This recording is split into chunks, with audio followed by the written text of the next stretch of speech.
দুপুরে লাঞ্চ করার পরেই আমি বসেছিলাম তোমাদের দেখাবো বলে মেলা থেকে কি কি কিনেছি। আগের ভিডিওতে বলেইছিলাম। তো প্রথমেই আমি কিনেছিলাম এই সুন্দর হোয়াইট কালারের ইয়াররিংসটা, আর এটার প্রাইস নিয়েছিল 30 রুপিস। তারপরে গোল্ডেন কালারের উপরে একটা সুন্দর ঝুমকা টাইপের ইয়াররিংস নিয়েছিলাম। এটা অনেক ড্রেসের সাথেই মানিয়ে যাবে, ওর জন্য এটা নিয়েছিলাম।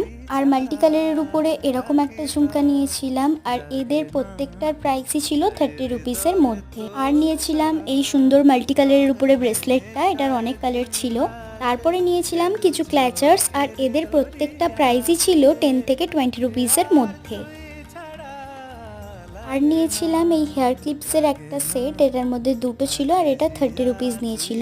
আর ছিল এই বো ক্লিপটা, যেটা 10 থেকে 15 রুপিসের মধ্যে ছিল। আর এই ঝুমকাটা আমি মিশো থেকে কিনেছি। তোমাদের যদি মনে হয় কারোর লিংক লাগবে তাহলে আমাকে কমেন্ট করতে পারো। আর এই জিনিসগুলোর মধ্যে থেকে তোমাদের সবচেয়ে বেশি কোনটা ভালো লেগেছে সেটা কিন্তু আমাকে জানিও।